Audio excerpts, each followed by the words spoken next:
Hello student, तो हम देखने जा रहे हैं लेक्चर नंबर 2 और ये पूरा ओम्स लॉ के ऊपर बेस्ड लेक्चर है। पहले हम लोग ओम्स लॉ सीखेंगे, फिर धड़ाधड़ उसके ऊपर न्यूमेरिकल लगाने वाले हैं, क्योंकि सारे के सारे न्यूमेरिकल पूरे 12th क्लास से एसोसिएटेड ही है। ठीक है ना, तो 11th के बच्चों को जितना आ सकता है वो कर लो, नहीं तो फिर इसको 12th के बाद ही सीखना तो बहुत अच्छा आएगा। वैसे कोशिश करते हैं, आ जाना चाहिए आपको, इतना हार्ड भी नहीं है। तो इस पे तो बाद में आता हूं, पहले मैं मेरी थ्योरी समझाऊं। ठीक है ना, तो देखो हीट करंट पे अब हम काम करना शुरू कर रहे हैं और ओम्स लॉ को यहां जनरेट करते हैं। तो सबसे पहले ओम्स लॉ में आपको याद दिलाऊं कि होता क्या है। ओम्स लॉ ये कहता है कि अगर हमारे पास कोई इलेक्ट्रिकल रेजिस्टेंस है, इसके एक एंड को हम हाई पोटेंशियल पर रखें, एक एंड को हम लो पोटेंशियल पर रखें, यानी पोटेंशियल डिफरेंस मेंटेन करें, तो हाई से लो के बीच में करंट फ्लो करता है। और इस करंट यानी rate of flow of charge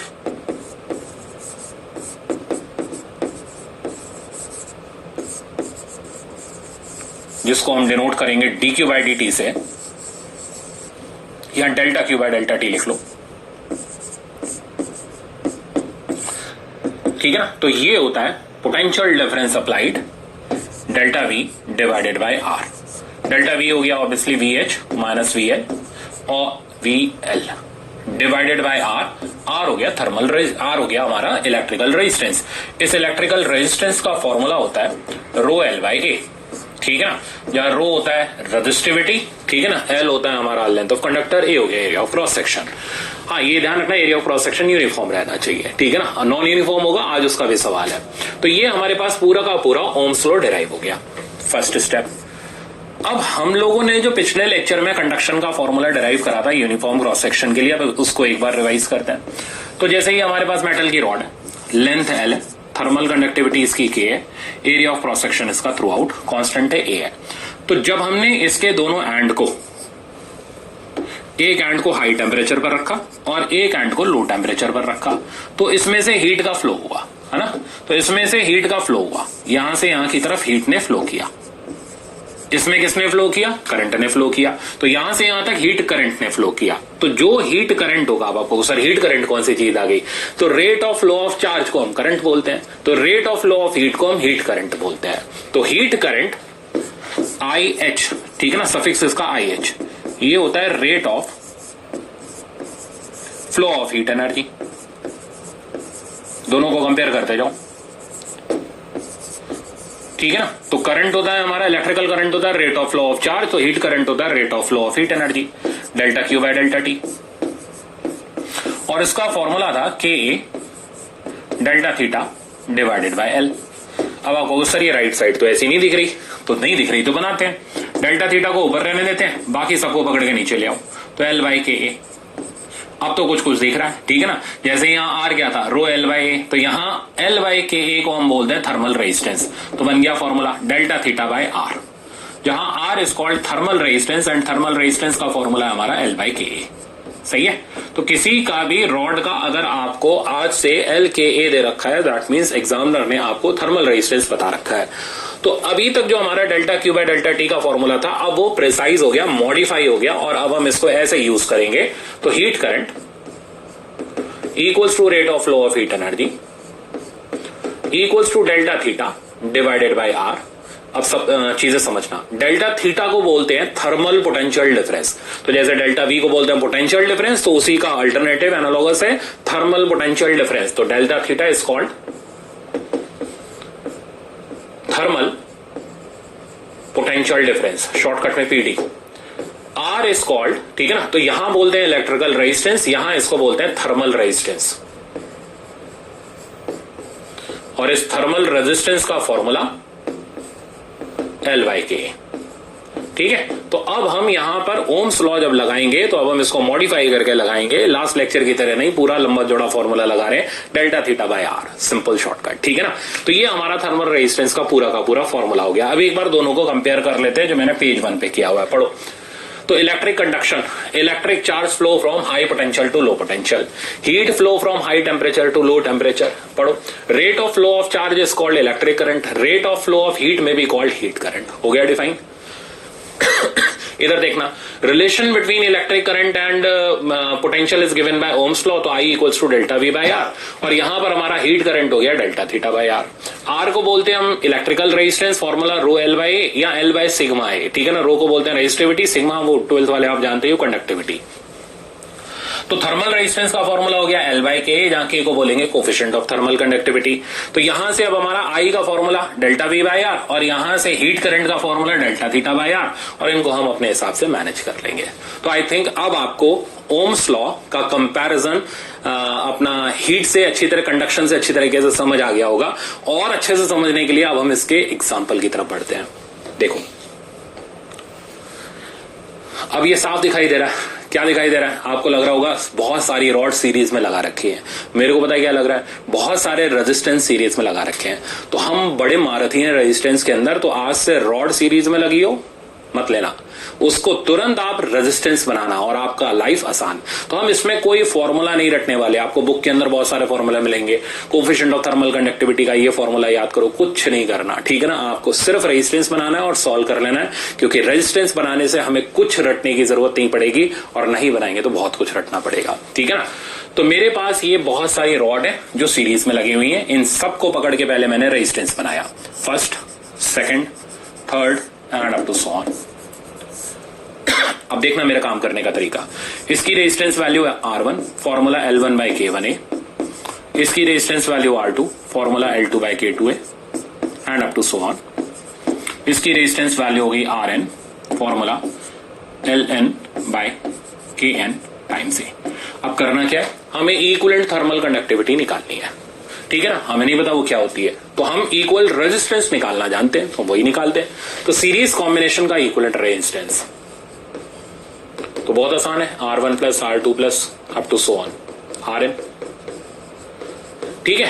तो R इक्विवेलेंट का मतलब क्या हुआ, हम इन सब की जगह एक सिंगल रेजिस्टेंस लगा रहे हैं जिसकी कंपोजिट लेंथ इन सबकी लेंथ के बराबर है, और जिसका equivalent thermal conductivity K equivalent है, जो कि हमें कैलकुलेट करना है। तो R इक्विवेलेंट को हमने रिप्लेस किया L equivalent by K equivalent times area.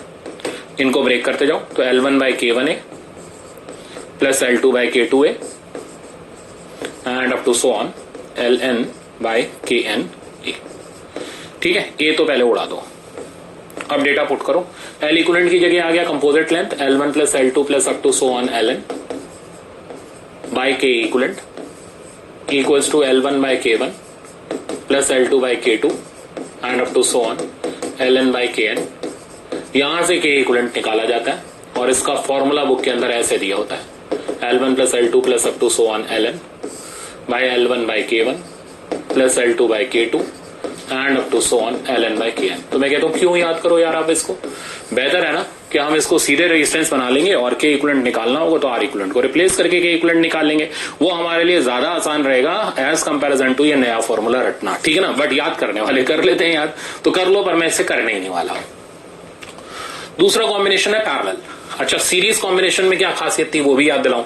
Series में जो करंट रहता है वो सेम रहता है, मतलब rate of flow of heat energy जितना इसमें होगा, जितना हीट करंट यहां पर होगा उतना ही यहां पर होगा, ठीक है ना, उतना ही यहां पर होगा और उतना ही यहां पर होगा।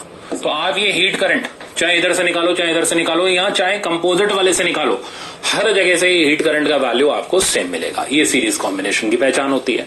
पैरेलल की पहचान, तो पैरेलल में 12th वाला बताओ, पोटेंशियल डिफरेंस सेम होता है, तो यहां पर टेम्परेचर डिफरेंस सेम होगा।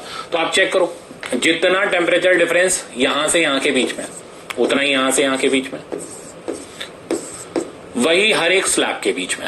तो टेम्परेचर डिफरेंस जब सेम हो जाता है तो ऐसे में रॉड्स होती हैं वो सारी की सारी पैरेलल में आ जाती हैं, ठीक है ना। एरिया ऑफ क्रॉस सेक्शन के A1 A2 up to so on AN और या AN, और ये कंपोजिट लेंथ है। अब करना क्या है, इक्विवेलेंट निकालना है।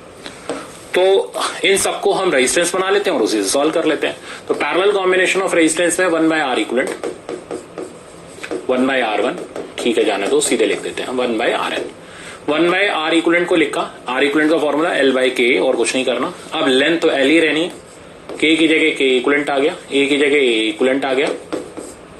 लेंथ L है, थर्मल कंडक्टिविटी ऊपर चली गई, K1 A1 by L plus K2 A2 by L and up to so on Kn AN by L। L तो पूरी इक्वेशन से कट गया, के इक्विवेलेंट का वैल्यू आ गया K1A1 plus K2A2 up to so on KNAN divided by composite area A1 plus A2 plus up to so on AN। तो ये हो गया के इक्विवेलेंट निकालने का फॉर्मूला जब सिस्टम पैरेलल में गिवन हो। हम इसको नहीं लगाने वाले, हम लगाएंगे अपना सिंपल सा तरीका, और वो तरीका होगा रेजिस्टेंस में कन्वर्ट करना। अब मान लो वो हमसे एग्जामिनर कहता है यार ये बताओ इससे कितना rate of flow of heat energy होगा, करंट कितना होगा, तो डेल्टा थीटा बाय आर। और इससे ज्यादा आसान क्या मिलेगा आपको, ठीक है ना। कहेगा सबसे बताओ कितना rate of flow of heat energy होगा, कंपोजिट करो, आर इक्विवेलेंट बना लो, delta theta by R equivalent. तो मतलब बोलना भी आसान हो गया, सवाल समझना भी आसान हो गया, और कंसेप्ट लगाना भी आसान हो गया। तो इंस्टेड ऑफ ये वाले फॉर्मूले रटने से बढ़िया आप सीरीज पैरेलल वाले तरीके से चलें, वो ज्यादा बेहतर रहेगा, ठीक है। अब मैं आपको सवाल और दिखाता हूं। अच्छा, ये अपना दोस्त 12th क्लास में आपने खूब किया है, ठीक है ना। अब क्या था वहां पर, यहां पर हमारे पास 3 रॉड्स हैं, आप 3 का 300 ले लो, मिलवेन थ्योरम। तो 11th वाले बच्चे कहेंगे सर ये क्या होता है, तो जब आप बड़े हो जाओगे ना तब सीखना इसको, तब तक काम चला लो। तो हमारे पास ये 3 रॉड है, इनकी length L1, thermal conductivity K1, area A, L2 K2 A, L3 K3 A। तो बेसिकली इनका LKA दे रखा है, चुपचाप से इसको रेजिस्टेंस बनाओ R1, इसको रेजिस्टेंस बनाओ R2, इसको रेजिस्टेंस बनाओ R3। सही है, अब तो याद आ गया होगा। यहां का टेम्परेचर दे रखा है θ1, यहां का दे रखा है θ2, यहां का दे रखा है θ3। एग्जामिनर का एक ही सवाल होता है, इस इंटरमीडिएट जंक्शन का टेम्परेचर बता दो। तो इस इंटरमीडिएट जंक्शन का टेम्परेचर निकालने का कंसेप्ट किरचॉफ का फर्स्ट लॉ, ठीक है ना। मान लो करंट यहां से यहां की तरफ फ्लो किया, let us say that this current is I1 ले लेते हैं, ठीक है ना। ये I1 दो पार्ट में गया, इधर गया मान लो I2 और इधर गया I3। अब आपको अच्छी तरह पता है हम मिलवेन थ्योरम से इस थीटा I को स्टार्ट से लिख देते थे, है ना। पर ठीक है 11th वालों को भी पढ़ाना है तो एक बार पूरा प्रूफ दे देता हूं। तो I1 दो पार्ट में डिवाइड हुआ, तो हमने लिखा I1 की वैल्यू I2 प्लस I3, ठीक है ना। I1 की वैल्यू डाली delta theta divided bye R, delta theta हो गया θ1 minus theta I bye R1, R1 को बाद में निपटेंगे। I2 की वैल्यू हो गई delta theta divided bye R2। नहीं, आपको एग्जाम में ये नहीं करना, ठीक है ना। आपको तो सिंपल सा एक मैं फॉर्मूला दूंगा जिसको हम मिलवेन थ्योरम बोलते हैं 12th क्लास के अंदर, तो वो आपको अप्लाई करना है, आपका रिजल्ट एक लाइन के अंदर आएगा। प्लस यहां का I3 अगर हम निकालें तो theta I minus θ3 divided by R3, ठीक है ना।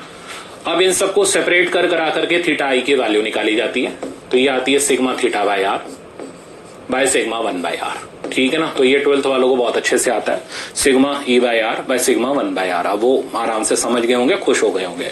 तो इसको अगर हम ब्रेक करके लिखें तो ये बनेगा θ1 by R1 plus θ2 by R2 plus θ3 by R3। और अगर और रॉड भी ज्वाइंट है तो उन सबका थीटा बाय R लिया, नीचे सबका 1 by R1 plus 1 by R2 plus 1 by R3। इससे हम इंटरमीडिएट जंक्शन का टेम्परेचर निकाल सकते हैं, चाहे 3 रॉड हो, चाहे 2 रॉड हो, चाहे 300 रॉड हो, कोई फर्क नहीं पड़ता, ठीक है। अब देखो variable area of cross section, अभी तक तो था uniform area of cross section, अब है वेरिएबल एरिया। ये भी मैंने 12th क्लास के अंदर डराइव करके दिया था, ठीक है ना। बोला भी था कि 11th के हीट कंडक्शन के अंदर आपको काम में आएगा। खैर फिर से डराइव कर रहा हूं, ध्यान से देखना। तो अब सिचुएशन ऐसी है, हमारे पास ये एक मेटेलिक स्फीयर है, इसका coefficient of thermal conductivity K है, इनर रेडियस R1 है, ठीक है ना, आउटर रेडियस R2 है।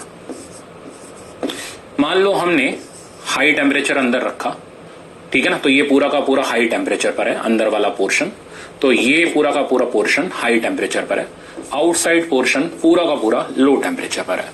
तो हीट क्या होगा, इसमें से ऐसे रेडियली फ्लो करती हुई जाएगी। तो ये हीट के फ्लो का रेडियल नेचर हो गया। अब आप चेक करो, जब हीट यहां से यहां की तरफ जा रही है तो इस तरीके से होकर के जा रही है, तो एरिया ऑफ क्रॉस सेक्शन की वैल्यू बढ़ती चली जा रही है।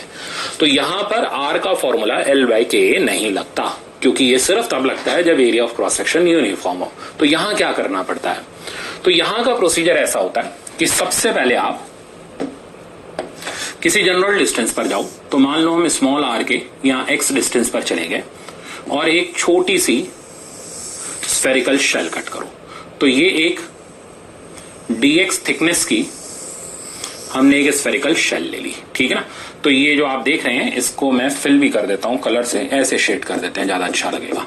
तो ये हमने dx थिकनेस की एक स्फेरिकल शेल ले ली। अब बहुत ध्यान से सुनना इसको, ठीक है। तो x रेडियस पे जाके dx थिकनेस की हमने एक स्फेरिकल शेल ले ली। हम इसके रेजिस्टेंस को निकाल रहे हैं जिसका नाम हमने dr कर दिया।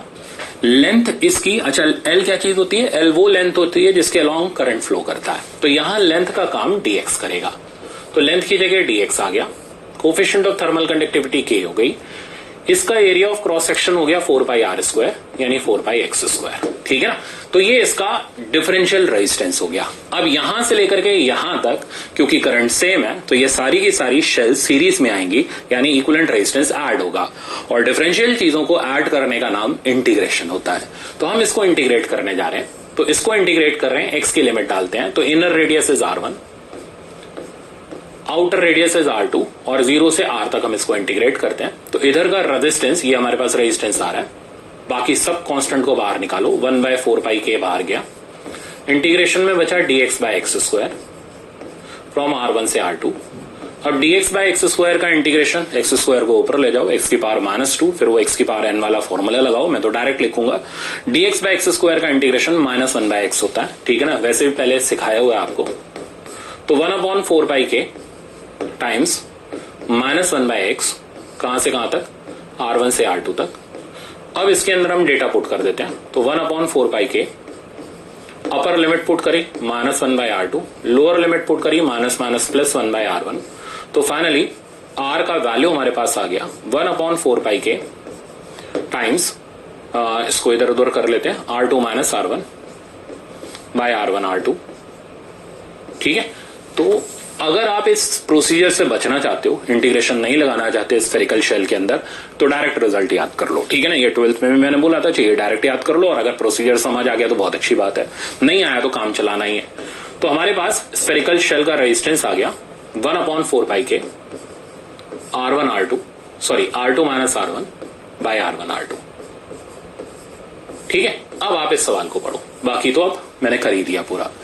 क्या कह रहा है? Two thin concentric shell made up of copper with radius r1 and r2 is greater than r1, have a material of thermal conductivity k filled between them, inner and outer surface are maintained at temperature TH and TC। तो मैंने बिल्कुल वही θH और θC से लिखा है, okay, respectively by keeping a heater of power P at the centre of the two sphere. तो हमने एक हीटर रखा हुआ है, वो हीटर हीट डिलीवर कर रहा है, ठीक है ना। तो हमें पता करना है इस P का वैल्यू कितना होगा। अब ये P क्या है? पावर है। पावर यानी rate of flow of heat energy, यानी आपसे करंट की वैल्यू जानना चाह रहा है। तो this power P equals to ΔQ/ΔT, और ΔQ/ΔT को हम हीट करंट बोलते हैं, जिसका फॉर्मूला हमारा हो गया Δθ/R।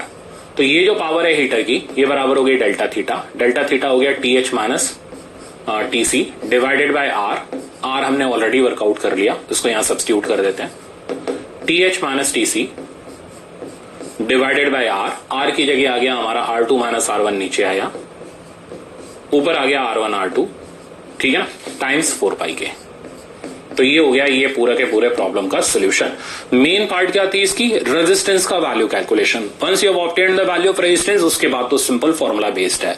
और वो रेजिस्टेंस या इंटीग्रेशन से इसलिए निकालना पड़ा क्योंकि area of cross section variable था, ठीक है ना। तो इसलिए variable area of cross section में पंगे नहीं लेने, तो याद कर लेना, ठीक है ना। तो 12th वालों को तो मैंने कराया ही हुआ था, वहां बताए भी थे आपको 2-3 ऐसे, तो वो चीज हमने 11th में भी यूज कर ली। अब हाँ, ये अनोखा है, एक ही है पर अनोखा प्रॉब्लम है, ठीक है ना। तो इस तरीके के प्रॉब्लम आपकी पॉकेट में होने चाहिए। इसे देख के डरना नहीं, अरे यार इतना खतरनाक, इतना कठिन, एक आधा ही तो है, ठीक है, क्या जा रहा है। तो ऐसे प्रॉब्लम आपकी जेब में होंगे, आपने देखा हुआ होगा, आपको टिकी तो करके आना है। कौन कह रहा है वहां ड्राइव करो, ठीक है ना, काम चल जाएगा। हाँ, अब आते हैं हम अपने रूटीन वर्क पर। तो ये हमारे जो प्रॉब्लम आप देख रहे हैं ना, ये रूटीन प्रॉब्लम है। रूटीन मतलब इनमें कुछ खास नहीं है, धड़ाधड़ लगाते जाएंगे और सॉल्व करते जाएंगे। पढ़ो, ये कह रहा है 2 identical rod of metal are welded end to end, ठीक है ना। 20 calories of 2 identical rod of metal. तो एक जैसी रॉड है, लेंथ बराबर है, K बराबर है, A बराबर है, चुपचाप से बोल देते हैं R बराबर है, ठीक है ना। तो हमारा काम होगा रॉड पकड़ो, रेजिस्टेंस बनाओ। तो हमने इन दोनों रॉड को जो आपको दिख रही है रेजिस्टेंस बना दिया। This is R as well as this is R। और अब आप देखते ही समझ गए होंगे कि ऊपर वाला सीरीज कॉम्बिनेशन है, नीचे वाला पैरेलल कॉम्बिनेशन है। तो बोल रहा है ए पार्ट में 20 calories of heat flows in 4 minute. तो delta Q by delta T का वैल्यू दे रखा है 20 कैलोरी बाय 4 मिनट। ठीक है ना, तो इक्वेशन बना लेते हैं ए पार्ट के लिए।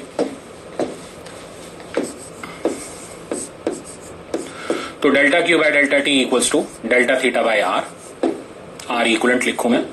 डेल्टा क्यू की वैल्यू हो गई 20 कैलोरी, टाइम हो गया 4 मिनट, डेल्टा थीटा की वैल्यू 100 हो गई और आर इक्वलेंट की वैल्यू हमारी 2r हो गई। क्योंकि सीरीज कॉम्बिनेशन है तो हमारी इक्वेशन तैयार हो गई। बस इसको ऐसे ही पढ़ा रहने दो। आगे बढ़ते हैं। कह रहे if the rod are welded as shown in figure B, तो मतलब पैरेलल में वेल्ड कर दिया, same amount of heat will flow through the rod in. तो सेम हीट फ्लो करवानी है, कितने टाइम में फ्लो करेगी वो बताना है। तो पार्ट बी के लिए लगाते हैं सेम एनर्जी यानी 20 कैलोरी की फ्लो करानी है, टाइम निकालना है, डेल्टा टी मान लिया, टेम्परेचर डिफरेंस वही रखा हुआ है 100 डिग्री सेंटीग्रेड। अब आर इक्वलेंट की वैल्यू, क्योंकि पैरेलल में दोनों रेजिस्टेंस लगे हुए हैं तो आधा हो जाएगा यानी r/2। सही है। अब क्या करना चाहिए, एक ही काम बचा, डिवाइड कर लो। ठीक है ना, डिवाइड करके काम खत्म करो। तो डिवाइड कर लेते हैं। डिवाइड करने पर ये 20 कटेगा, डेल्टा टी ऊपर आएगा। तो delta T by 4 minute equals to 100/r इधर से चला जाएगा। ठीक है ना, और ये रिजल्ट हमारे पास आ जाएगा। इधर बेसिकली बचेगा हमारे पास 2 × 100/r और इधर था 100/2r। तो मैं एक बार तमीज से डिवाइड कर लू वरना गड़बड़ भी हो सकता है, बट अब तो डायरेक्ट ही आ जाएगा। तो 1/4 इधर बचेगा। तो डेल्टा टी का वैल्यू आप इधर से चेक करेंगे, 4 भी कट जाएगा, 1 मिनट आ जाएगा। सही है। तो अब यही काम आपका 1 मिनट के अंदर हो जाएगा। तो 1 मिनट में पैरेलल कॉम्बिनेशन में हीट का फ्लो हो जाएगा। क्यों जल्दी हुआ, क्योंकि रेजिस्टेंस कम हो गया। रेजिस्टेंस जितना कम होगा करंट उतना ज्यादा रहेगा, टाइम उतना कम लगेगा। ठीक है ना, तो सिंपल प्रोसीजर है, मेरे ख्याल से समझ आ गया होगा। अब इसका राइट आंसर हो गया फर्स्ट वाला।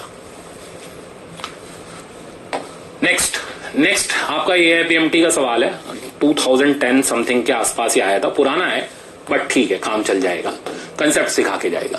कह रहा cylindrical metal rod in thermal contact with 2 reservoir of heat at its 2 and conduct an amount of heat Q in time T. तो मान लेते हैं ये एक रॉड है, ठीक है ना, सिलिंड्रिकल रॉड है, एक तरफ हाई टेम्परेचर था, एक तरफ लो टेम्परेचर था, इसमें रखा, Q amount of heat flow करती है टी टाइम में। तो क्यू बाई टी का वैल्यू हो गया delta theta divided by R की जगह आ गया L/K। सही है, पूरा का पूरा डिफाइन हो गया। आगे क्या बोलता है, आगे बोल रहा है when the metallic rod is melted and the material is formed into rod of half the radius of original rod. लो भाई, रेडियस का पंगा आ गया। तो अगर पहले का रेडियस r था तो अब हमने इसे रिकास्ट किया, ठीक है ना, मतलब इसे रिफॉर्म किया ऐसी रॉड में जिसका रेडियस आधा रह गया। तो रेडियस आधा रह गया तो लेंथ ऑब्वियसली बढ़ गई होगी, क्योंकि वॉल्यूम तो कांस्टेंट रहना चाहिए। तो सबसे पहले आपको लेंथ और रेडियस का रिलेशन निकालना पड़ेगा। ये बिल्कुल 12th वालों को याद दिलाऊं, वो स्ट्रेचिंग ऑफ वायर वाला कंसेप्ट हो गया। ठीक है ना, तो अब हमने क्या किया, लेंथ L' ले ली एंड रेडियस की वैल्यू आधी ले ली। तो पहले हमें रिलेशन निकालना पड़ेगा, what is the relation between L and L'। इसकी ओरिजिनल लेंथ L थी, कैसे लेंगे, वॉल्यूम कंपेयर करेंगे। तो volume in first equals to volume in second. तो वॉल्यूम का फॉर्मूला हो गया πr²L। तो πr²L इक्वल्स टू πr²/4L'। तो L' की वैल्यू मेरे पास आ गई 4 टाइम्स L। सही है, तो रेडियस आधा हो गया तो लेंथ 4 टाइम्स हो गई। अब ये जानना चाह रहा है what amount of heat is conducted by new rod when placed in thermal contact with the reservoir in time t। तो टाइम तो वही है, बताओ अब कितनी हीट वो कंडक्ट करेगा, ये हमें पता करना है। तो मान लो Q' हीट कंडक्ट करेगा t टाइम में, तो Q'/T equals to delta theta by r। अब r की वैल्यू हो गई L की जगह आ गया 4L बाय K, A की जगह आ गया हमारा πr²/4। ठीक है ना, जिसको हम बेसिकली A/4 भी लिख सकते हैं। तो ये रिजल्ट आ गया डेल्टा थीटा, और इसको मॉडिफाई कर लेते हैं KA डिवाइडेड बाय 16L। सही है, तो ये हमारी इक्वेशन नंबर 2 हो गई और ये हमारी इक्वेशन नंबर 1 हो गई। उठा के डिवाइड मार लो और काम खत्म। तो Q/Q' का रेशियो हमारे पास आ गया, ये सब कुछ कट जाएगा और रिजल्ट बचेगा इधर 16। तो Q' की जो वैल्यू आ गई वो आ गई Q/16। तो Q/16 की हीट कंडक्ट करेगा इन टाइम t। तो राइट आंसर आप इसका देखोगे थर्ड वाला हो जाएगा। नेक्स्ट देखते हैं। नेक्स्ट ये कह रहा है 2 identical plates of different metal. तो मेटल अलग अलग है, इससे क्या अलग होगा, कोएफिशिएंट ऑफ थर्मल कंडक्टिविटी अलग होगा, यानी K अलग होगा। 2 identical plate of different metal, identical plate है मतलब एरिया और थिकनेस सेम है। तो ये ले लेते हैं metal plate number 1, thickness T, area A, thermal conductivity K1। Okay, are joined to form a single plate, तो एक सिंगल प्लेट बना दी मैंने इसकी, thermal conductivity K2, thickness T and area A। Okay, उस thickness is double the thickness of each plate. तो अब ये जो सिंगल प्लेट बन रही है ना, इसकी थिकनेस दोनों प्लेट की थिकनेस की डबल है, वो साफ दिख ही रहा है हमें। If the coefficient of thermal conductivity of each plate are 2 and 3, देखो वैल्यू दिया है, तो K1 का वैल्यू 2 है, K2 का वैल्यू 3 है। What we have to do, we have to find out conductivity of the composite plate। तो obviously यहां पर हाई टेम्परेचर रख रहे हैं, यहां पर लो टेम्परेचर रख रहे हैं, तो हीट ऐसे फ्लो करेगी। तो ये बेसिकली 2 रॉड है जो कि सीरीज में लगी हुई है, जिनका इक्विवेलेंट थर्मल कंडक्टिविटी निकालना है। तो मैंने क्या बताया, कुछ रटना नहीं है, सीरीज कॉम्बिनेशन, ठीक है ना। तो आर सीरीज का फॉर्मूला R1 + R2, R1 की वैल्यू डालो L/K, तो T/2 times A plus T/3 times A, ऐसे चलो बहुत फायदे में रहोगे।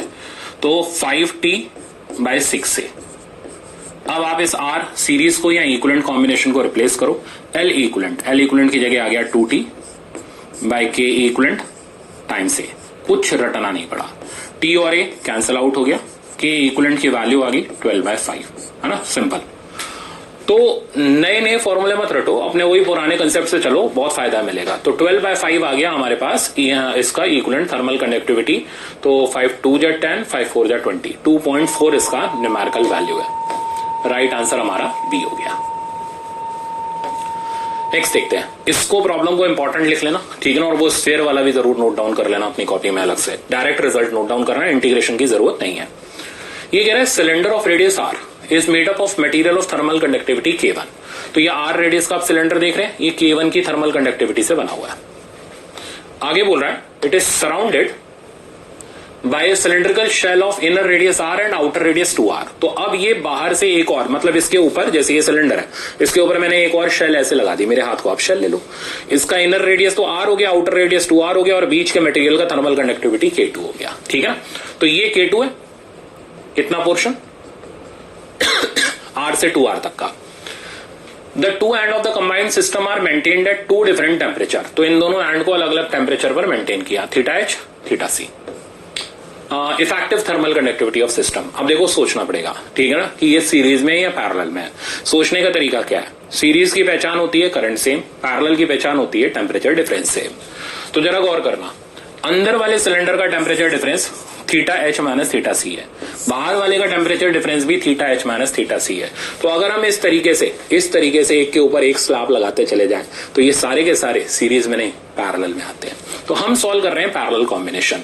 तो करना क्या है, दोनों को रेजिस्टेंस बनाओ, R1 की वैल्यू लिखो। तो R1 का फॉर्मूला हो गया, लेंथ L ले लेते हैं, तो L/K1, और एरिया की वैल्यू होगी πr², ठीक है ना। R2 का वैल्यू लिखते हैं, लेंथ उसकी भी L हो गई, थर्मल कंडक्टिविटी K2 हो गई, एरिया ध्यान से लिखना है। तो अब आपको ये ब्लू शेडेड एरिया चाहिए, तो outer area minus inner area, तो π4r² - πr², ठीक है ना। तो R2 की वैल्यू आ गई L/K2 3πr²। तो now we have obtained the value of R1 and R2। अब क्या करना है, इक्विवेलेंट बनाना है। तो पैरेलल कॉम्बिनेशन है, तो 1/R इक्विवेलेंट 1/R1 + 1/R2, ठीक। 1/R1 की जगह आपने इसको उल्टा करके डाल दिया, K1 πr²/L plus K2 3πr²/L, और R इक्विवेलेंट की वैल्यू हमने डाली L/K इक्विवेलेंट। तो L तो वही है, L के बराबर, K इक्विवेलेंट हमें निकालना है। A इक्विवेलेंट हो गया इन दोनों का कंबाइंड एरिया, जो कि हो गया π4r²। सिंपल यार, इस एरिया को और इतने एरिया को कंबाइन करोगे तो ये पूरा ही तो बन जाएगा, इतना क्या सोचना। तो π4r², सिंप्लीफाई कर लेते हैं। देखो सब कट गया, πr²L सब उड़ गया, ठीक है ना। तो K इक्विवेलेंट की वैल्यू आ गई, 4K इक्विवेलेंट की वैल्यू आ गई K1 + 3K2, और यहां से K इक्विवेलेंट आ गया K1 + 3K2 / 4। तो अच्छा सवाल था ये, थोड़ा नए टाइप का था। तो K1 + 3K2/4। तो राइट आंसर हमारा C सी वाला हो गया। मेरे ख्याल से आराम से आ गया होगा और मजेदार है ये सवाल। मान लो एक और हम इसके ऊपर स्लैब लगा देते जिसका इनर रेडियस 2r हो जाता, आउटर रेडियस 3r हो जाता, k3 ले लेते, तो अब 3 पैरेलल कॉम्बिनेशन हो जाते, तो 1/r1 1/r2 1/r3 करना पड़ता, तरीका यही लगता, एक और हमारा उसमें एड ऑन हो जाता। ठीक है ना। Okay, next problem. अब ये प्रॉब्लम क्या कह रहा है, पढ़ो। 2 bars of thermal conductivity K and 3K, तो ये रहे 2 बार, इनकी थर्मल कंडक्टिविटी K और 3K दे रखी है। लेंथ 1 सेंटीमीटर 2 सेंटीमीटर दे रखी है। Have equal cross section area, they are joint length wise, intermediate junction का टेम्परेचर निकालना है।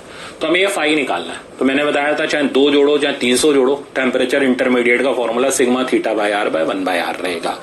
इसके लिए सबसे जरूरी स्टेप है आपको रॉड्स को रेजिस्टेंस में कन्वर्ट करना। ठीक है ना, तो वो मैं करके दिखा रहा हूं। तो ये वाली रॉड का रेजिस्टेंस R1, इधर रेजिस्टेंस R2, ये 0 डिग्री सेंटीग्रेड, ये 100 डिग्री सेंटीग्रेड और फाई हमें निकालना है। पहले हम R1 का वैल्यू सेट करते हैं। R का फॉर्मूला L/K, लेंथ हो गई 1 सेंटीमीटर, कुछ कन्वर्जन की जरूरत नहीं है। Thermal conductivity K, area A। R2 की वैल्यू हो गई length 2 centimetre, thermal conductivity 3K, area A। ठीक है ना। अब देखो इतना लंबा ड्रामा हम नहीं पुट करने वाले, इनको एक कॉमन टर्म में मैनिपुलेट करना आना चाहिए। वो करने का तरीका ये रहता है कि आप क्या करें, इनका रेशियो ले लो, सबसे बढ़िया। तो ठीक है ना, या आप किसी एक टर्म को R ले लो, जो आपकी इच्छा करे। ठीक है ना, तो उससे भी हम इस रिजल्ट को बड़े आराम से मैनिपुलेट कर सकते हैं, पर बेस्ट है रेशियो ले लो। तो मैं R1/R2 का रेशियो ले लेता हूं। जैसे ही मैं ये रेशियो लूंगा आंसर मिलेगा 3/2। ठीक है, तो मैंने R2 को मान लो R ले लिया, तो अगर मैंने R2 को R ले लिया तो यार R1 की वैल्यू हो गई 3R/2। बस अब मेरा काम आसान। ठीक है, अब इससे मैं सवाल को चला लूंगा। तो मैंने R2 को R लिया हुआ है, तो R1 की वैल्यू 3R/2 होगी। अब बाकी देख लेते हैं। देखो अब क्या करना है, हमें टेम्परेचर ऑफ इंटरमीडिएट जंक्शन निकालना है, फाई। तो फॉर्मूला हो गया θ1/R1 plus θ2/R2 by 1/R1 plus 1/R2। Data put करते हैं। ठीक है, θ1 की वैल्यू होगी 0 एज इट इज रखा। R1 की वैल्यू अब मीनिंगलेस हो गई, यहां 0/R करेंगे तो 0 ही आना है, तो मैंने इसको R1 ही छोड़ दिया। θ2 हो गया 100 और R2 की जगह मैंने डाल दिया R। डिवाइडेड बाय 1/R1 है, तो 1/3R/2 प्लस 1/R। अब इसको सिंप्लीफाई कर लो। अब आप देखना R ऊपर नीचे से कट जाएगा और हमें इसे पुट करने की भी जरूरत नहीं पड़ेगी। यानी इंटरमीडिएट के जंक्शन के टेम्परेचर में आप R के टर्म में रिजल्ट ले लो और R को डालना भी नहीं पड़ेगा। सबसे मजेदार बात तो यही है। तो फाई का वैल्यू मेरे पास आ गया, ऊपर आ गया 100/R और नीचे आ गया मेरे पास इधर एलसीएम लेकर के 5/3R। R कैंसल आउट हो गया। ठीक है ना, और ये रिजल्ट मेरे पास आ गया 60 डिग्री सेंटीग्रेड। ठीक है, तो 60 डिग्री सेंटीग्रेड इस इंटरमीडिएट जंक्शन का टेम्परेचर हो गया। तो हमारा राइट आंसर इसमें सी वाला आ गया। तो मेरे ख्याल से अब आपको अच्छे से प्रोसीजर आ गया होगा पूरा। ठीक है ना, और इसमें गड़बड़ होने का अब चांस नहीं है। नेक्स्ट सवाल भी इसी तरीके का मैंने रखा हुआ है ताकि एक बार और हम प्रैक्टिस कर लें। ये कह रहा है 2 metal cubes A and B of same size, तो ये दोनों सेम साइज के हैं, तो एरिया सेम ही होगा, A ले लेते हैं, लेंथ भी L ले लेते हैं। Are arranged as shown in the figure. The extreme end of the combination are maintained at identical temperature. Indicated temperature, identical नहीं, 100 और 0 पर maintained है। Arrangement is thermally insulated. Coefficient of thermal conductivity of A and B are 300 and 200. तो A की thermal conductivity की numerical value 300 है और B की thermal conductivity की value 200 है। ठीक है, watt per meter degree centigrade. After steady state is reached temperature T of the interface. तो हमें ये इंटरमीडिएट जंक्शन का टेम्परेचर निकालना है। सबसे पहला काम रेजिस्टेंस बनाओ। तो हम इसको रेजिस्टेंस बनाते हैं, ये R1 और इधर का R2 और ये हो गया इंटरमीडिएट जंक्शन का टेम्परेचर T। इधर का टेम्परेचर हो गया 100 और इधर का हो गया 0। ठीक है, तो पहले R1 का वैल्यू लिखते हैं। फॉर्मूला L तो L ही रहने दो। Thermal conductivity 300, area A। R2 का वैल्यू लिखते हैं, length L, thermal conductivity 200, area A। फट से पकड़ो, डिवाइड मारो। तो R1/R2 अगर हम डिवाइड करें तो ये रिजल्ट हमारे पास आ जाएगा 2/3 R2 को R ले लो, तो यहां से R1 की वैल्यू हो जाएगी, R2 को मैंने R मान लिया, तो R1 की वैल्यू मेरे पास आ गई 2R/3। काम खत्म। मेरे ख्याल से अब आप मस्त चलोगे और बिल्कुल फ्लो में चलोगे, रट्टे की कोई जरूरत ही नहीं है हमें। नेक्स्ट, इंटरमीडिएट जंक्शन का टेम्परेचर निकालना है, फॉर्मूला सेट किया, θ1/R1 तो 100/R1, वैल्यू भी डाल देंगे बाद में, प्लस θ2/R2 यानी इधर 0 हो गया, बाय 1/R1 प्लस 1/R2। तो T की वैल्यू आ रही है 100। अब आप R1 की वैल्यू डालो 2R/3, ये उल्टा होके इधर चला गया, R1 की वैल्यू 2R/3 तो 3/2R प्लस 1/R। सिंप्लीफाई करते हैं तो रिजल्ट आ गया ऊपर 3 × 100/2R टाइम्स इधर हो गया 5/2R। तो 2R और 2R इधर से कैंसिल आउट हो गया, ठीक है ना। 5 से ये कैंसिल हुआ, 5 2 जा 10 0, तो आंसर आ गया 60 डिग्री सेंटीग्रेड। सेम आंसर आया, तो 60 डिग्री सेंटीग्रेड हमारे इंटरमीडिएट जंक्शन का टेम्परेचर हुआ। मजे की बात है दोनों आंसर सेम है, बट कोइंसिडेंस है। चलते हैं आगे, नेक्स्ट देखते हैं। ये बहुत अच्छा सवाल है, ये IIT में आया हुआ सवाल है, ठीक है ना, तो इसलिए मैंने इसको यहां पर रखा है। यहां आपकी थिंकिंग कैपेबिलिटी और बढ़ेगी, अब लेवल धीरे धीरे धीरे धीरे और मजेदार होता जाएगा। सीखो, कह रहा है 3 rods of identical area of cross section and made from same metal, so same metal है तो थर्मल कंडक्टिविटी सेम होगी, form side of isosceles triangle ABC right angle at B। पहले मैं डायग्राम बनाऊं, तो एक आइसोसेलेस ट्राइंगल बनाया, 3 rod से बना है ऑब्वियसली, इसकी लेंथ L है, thermal conductivity K, area A। Length L है, thermal conductivity K, area A। अब इसकी लेंथ L नहीं होगी, दिमाग लगा लेना, √2L thermal conductivity K, area A। फटाक से रेजिस्टेंस बना लेंगे, पर पहले समझे तो करना क्या है। कह रहा है point A and B are maintained at, तो A और B को मेंटेन किया जा रहा है T और √2T के टेम्परेचर पर। तो इधर का टेम्परेचर T है, इधर का √2T है, राइट। हमें क्या पता करना है, TC/T यानी टेम्परेचर ऑफ C निकालना है। तो कोई बात नहीं, θ1/R1 θ2/R2, यानी हम इस रेजिस्टेंस को कुछ भी नाम डाल दो, R1 डाल दो, और इस रेजिस्टेंस को R2 नाम डाल देते हैं, और इंटरमीडिएट वाला अपना फॉर्मूला लगा देते हैं। तो पहला काम R1 की वैल्यू लिखना, ये हो गई √2L/K, R2 की वैल्यू लिखना, ये हो गई L/K, ठीक है ना, डिवाइड मारना, तो R1/R2 हमारा √2 हो गया, R2 को हमने R मान लिया, तो R1 की वैल्यू हमारी √2R आ गई, ठीक है। तो वही सेम प्रोसीजर पे हम चल रहे हैं, हम कुछ नया काम कर ही नहीं रहे इसके अंदर, भले चाहे IIT हो चाहे कहीं का सवाल हो।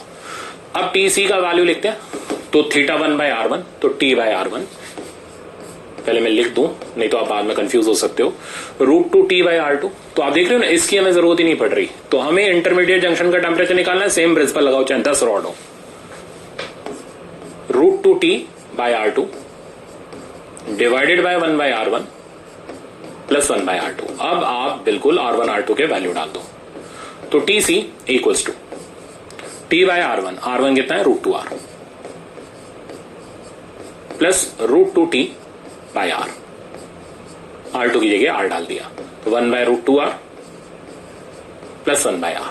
देखें कितना आता है, एलसीएम लेते हैं, √2 2 हो गया, 2 + 1 3 हो गया, तो TC की जगह ऊपर आ गया 3T/√2R, और नीचे बचा हमारे पास √2 + 1, और ऊपर चला गया √2R। अब देखो √2R से √2R कैंसिल आउट हो गया, और इधर से TC/T जो हमें निकाल के देना था का रिजल्ट आ गया 3/√2 + 1। अब आप आंसर मिला लो 3/√2 + 1, तो इसका राइट आंसर हमारा B हो गया। तो ये भी एक अच्छा सवाल था, नया सवाल था आपके लिए। नेक्स्ट देखते हैं। अब ये तो अपना दोस्त है, ठीक है ना, तो इससे पूरी दोस्ती निभाएंगे। तो यहां पर 3 रेजिस्टेंस है, अब 3 में रेशियो कौन लेगा, पागल होंगे, 3 में रेशियो लेंगे। क्या करेंगे, ये देखो L/Ka को R मान लेंगे, ठीक है ना, तो उसके टर्म में बाकियों को अरेंज कर देंगे। तो 3 रेजिस्टेंस है, नाम पता डाल देते हैं पहले। इसका नाम मैंने R1 डाल दिया, इसका नाम मैंने R2 डाल दिया, और इसका नाम मैंने R3 डाल दिया, ठीक है। तीनों के वैल्यू लिखते हैं, फिर मैं बताता हूं किसको R ले लेते हैं। तो R1 की वैल्यू होगी L/Ka, R2 की वैल्यू होगी L/2Ka, R3 की वैल्यू होगी L/3Ka। ठीक, तीनों में कॉमन क्या है, L बाई के, उसी को उठा के R मान लो। तो जो कॉमन मिल जाए उसे उठा के R मान लो। तो ये R, ये R बाई 2 और ये R बाई 3। सही है, अब हमारा काम आसान है। तो हमें तीनों R1, R2, R3 R के टर्म में मिल गए। अब बस खाली हमें पुट करना है और फॉर्मूला लगा के चल देना है। पता क्या करना है, टेम्परेचर ऑफ जंक्शन पता करना है। तो टेम्परेचर ऑफ जंक्शन यानी इंटरमीडिएट जंक्शन हमने T ले लिया। तो T का फॉर्मूला हमारा θ1 by R1, θ2 by R2 50 by R2, θ3 by R3 यानी 100 by R3 divided by 1 by R1 plus 1 by R2 plus 1 by R3। बस अब डेटा पुट कर देते हैं। तो T की वैल्यू मेरे पास आ गई 20 बाई R1 की जगह R आ गया, 50 बाई R2 की जगह R बाई 2 आ गया। तो R तो नीचे रहा, 2 ऊपर भाग गया। T3 100 बाई R3 की जगह 100 डिवाइडेड बाय R और 3 ऊपर आ गया। डिनोमिनेटर में आ गया 1 by R1 is 1 by R, 1 by R2 is 2 by R, 1 by R3 is 3 by R। कितना आसान है देखो। तो T की वैल्यू मेरे पास आ रही है, ठीक है ना। 3 2 5 और 1 6 यानी डिनोमिनेटर में तो 6 बाई R बन गया। न्यूमरेटर में आ गया 300 और ये हो गया 100 और ये हो गया 20। 300 100 हो गया 400 यानी 420। तो 420 डिवाइडेड बाय R। चलो भाई R को तो पहले विदा करो उधर से, और आंसर आ गया 6 7 या 42 यानी 70 डिग्री सेंटीग्रेड। तो इस इंटरमीडिएट जंक्शन का टेम्परेचर हमारा हो गया 70 डिग्री सेंटीग्रेड। राइट आंसर हमारा बी हो गया। तो मेरे ख्याल से अब आप परफेक्ट हो गए, ठीक है ना। अब आपको इन सब लेक्चर्स में दिक्कत आनी नहीं चाहिए। नेक्स्ट देखते हैं। ये चीज 12th क्लास का एप्लीकेशन है, इसको बोलते हैं व्हीट स्टोन ब्रिज, ठीक है ना। 12th वाले जानते हैं, 11th वाले नहीं जानते। तो चाहिए तो आप याद कर लेना, अभी जब बड़े हो जाओगे तो सीख जाओगे, ठीक है ना। और 12th वालों को तो आता ही है, तो कोई दिक्कत नहीं है। तो व्हीट स्टोन ब्रिज 5 रेजिस्टेंसेस का कॉम्बिनेशन होता है। तो वैसे ही यहाँ 5 रॉड का कॉम्बिनेशन है, ठीक है। तो ये रहे 5 रॉड का कॉम्बिनेशन। तो R1, R2, R3, R4 and this is R5, ठीक है। और टेम्परेचर इधर हाई रखते हैं, इधर लो रखते हैं। तो ये कहता है कि यहां और यहां का टेम्परेचर, ठीक है ना, इस जंक्शन, इसका कुछ भी नाप डाल दो C और D। तो ये C और D इन दोनों का टेम्परेचर सेम होगा, यानी ये टेम्परेचर सेम होगा, मतलब इधर से कोई भी हीट का फ्लो नहीं हो। तो ऐसा तब नहीं होगा जब रेजिस्टेंसेस का रेशियो आपस में बराबर हो। तो इफ, ये बैलेंस व्हीट स्टोन ब्रिज कहलाता है। तो if no heat flows through R5, ठीक है ना, that is temperature of C and temperature of D both are same, ठीक है ना। देन तो ऐसा तब होगा जब R1 बाय R2 की वैल्यू R3 बाय R4 के बराबर हो। तो ये कंडीशन 11th वाले याद कर लेना। तो R1 bye R2 equals to R3 bye R4। जब भी ऐसा होगा तो बीच में से कोई भी हीट फ्लो नहीं करेगी, इसका टेम्परेचर सेम रहेगा। ये टेम्परेचर निकालने के लिए वही θH by R1, θC by R2 by 1 by R1 plus 1 by R2, वही फॉर्मूला हम लगाएंगे जो अभी आपने सीखा इंटरमीडिएट जंक्शन वाला, ठीक है ना। अब क्या करना है, R1, R2, R3, R4 की वैल्यू डाल के इसमें रिलेशन ढूंढ लेना है। तो R1 की जगह आ जाएगा L बाई K1A, तो मैं पुट करते जा रहा हूं।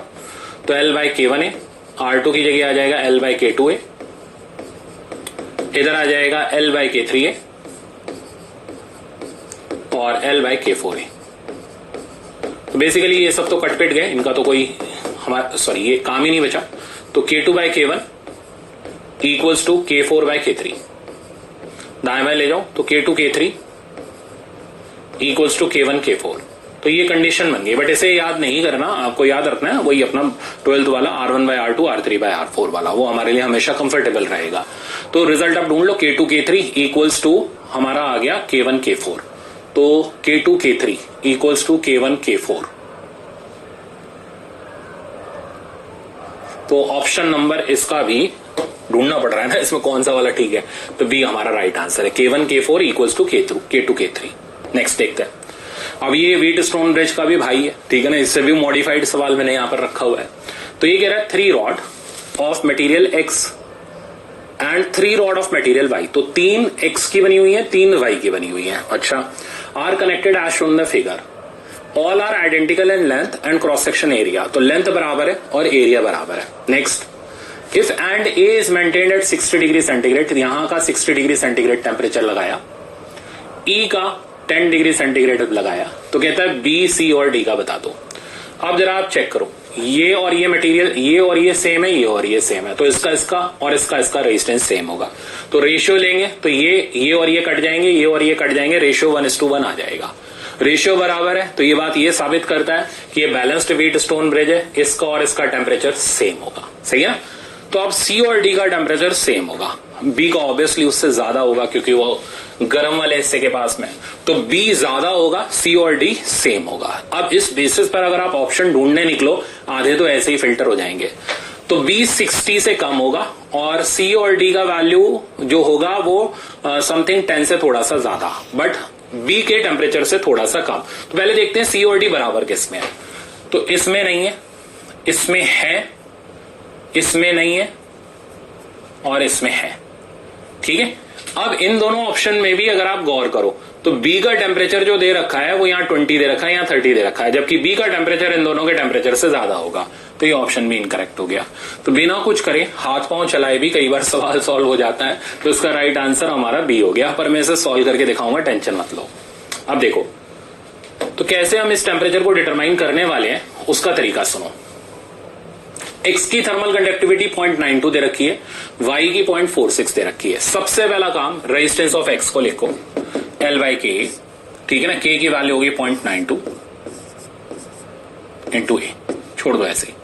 रेजिस्टेंस ऑफ Y को लिखो L/0.46 टाइम्स A, और फटाक से रेशियो ले लो और R के टर्म में लिख लो और मुसीबत को खत्म कर लो। तो रेशियो लेते ही आ जाएगा 0.46 बाय 0.92, तो वो 1/2 हो गया। RY को हमने R ले लिया, ठीक है, तो RX की वैल्यू मेरे पास होगी R/2। That's it. अब गेम खत्म, अब हम टेम्परेचर उड़ा देंगे कहीं के भी होंगे। तो देखो ये हमारे पास आ गया RY और RY की वैल्यू हमारी R के बराबर है। इधर हमारे पास आ गया RX और RX की वैल्यू हमारी R/2 के बराबर है। ठीक है, इधर हमारे पास आ गया अगेन RX, इसकी वैल्यू R/2 के बराबर है। यहां पर हमारे पास हो गया RY जो कि R के बराबर है। यहां पर हमारे पास हो गया RY which is again equals to R, और इधर का टेम्परेचर हो गया हमारा 10 डिग्री सेंटीग्रेड और इधर का हो गया 60 डिग्री सेंटीग्रेड। अब ये जो बीच वाली रॉड है ये मैंने उड़ा दी। क्यों उड़ा दी? जब कोई वहां पर करंट ही नहीं पास कर रहा, जब कोई हीट ही नहीं फ्लो कर रही, तो फिर ऐसी रॉड को हम सर्किट से एलिमिनेट कर देते हैं, शॉर्ट सर्किट कर देते हैं। तो अब इनका टेम्परेचर कैसे निकालें? तो बाद में निकाल लेंगे, अभी थीटा ले लेते हैं, ठीक है ना। सबसे पहले हम बी का टेम्परेचर निकालते हैं। कैसे? तो इधर वाले पूरे के पूरे सिस्टम को हम सिंप्लीफाई कर लेते हैं सीरीज पैरेलल कॉम्बिनेशन लगा के, ठीक है। तो अगर मैं इसको सिंप्लीफाई करूं तो ये दोनों सीरीज में हो गए, तो this becomes R, this becomes 2R। R और 2R हमारे पैरेलल में हो गए, तो आप 1/R1 वाला फॉर्मूला लगाओगे, रिजल्ट आ जाएगा 2R/3। तो अब हमारा कॉम्बिनेशन और रिड्यूस हो गया, ये B वाला जंक्शन हो गया, इधर आ गया 2R/3, इधर हमारे पास ऑलरेडी R था, ये 60 डिग्री सेंटीग्रेड था और इधर 10 डिग्री सेंटीग्रेड था। देखो कितनी आसानी से B आ जाएगा। अब B आ गया तो थीटा निकालना तो बाएं हाथ का काम है, ढूंढ देंगे थीटा भी। तो फिलहाल पहले B निकालते हैं। तो थीटा B की वैल्यू होगी 60/R plus 10/2R/3 divided by 1/R plus 3/2R। तो ये रिजल्ट हमारा इधर तो कैंसिल आउट हो रहा है, तो ये बन रहा है 15 और 60, ये हो गया हमारा 75/R, और नीचे डिनोमिनेटर में अगर हम सॉल्व करेंगे तो 5/2R। R से R कैंसिल आउट हुआ और 15 2 जा 30, तो B का टेम्परेचर 30 डिग्री सेंटीग्रेड आ गया। तो मेरे ख्याल से अब तो आपको तसल्ली हो गई होगी, हाँ यार सही किया, पर डायरेक्ट कर दिया था इन्होंने, तो आप भी कर सकते हो। तो थीटा B की वैल्यू हमारे पास आ गई 30 degree centigrade. Now next target is to find theta. अब थीटा की वैल्यू निकालने के लिए मैं यहीं पे कर देता हूं, काम खत्म। तो थीटा की वैल्यू होगी थीटा B/R/2, मतलब 30/R/2 plus 10/R/2 divided by 1/r/2 मतलब 2/r plus 2/r। So now result is, ऊपर आ गया ये 60 और ये हो गया 80/r। सेपरेट कर दूं, नहीं तो बाद में आप कंफ्यूज हो गए तो दिक्कत हो जाएगी। तो 80/r टाइम्स नीचे आ गया 4 और ऊपर आ गया r, तो आंसर आ गया 20 डिग्री सेंटीग्रेड। लो, तो अब तो सारे के सारे सॉल्यूशन दे दिए मैंने आपको। इन दोनों का टेम्परेचर 20 हो गया और इसका टेम्परेचर हमारा 30 हो गया। ये पूरा का पूरा हमारा 12th क्लास का मजेदार करंट इलेक्ट्रिसिटी के ऊपर बेस्ड लेक्चर था। अब आपको क्या करना है पता है ना, सारे सवाल प्रैक्टिस कर डालो। हर वैरायटी का सवाल आज के लेक्चर में मैंने आपको दे दिया, ठीक है ना। तो ये प्रैक्टिस कर लिया तो समझ लो आपका कंडक्शन टनाटन हो गया, ठीक है ना। इसको प्रैक्टिस करके फिर आगे चलना। Thank you.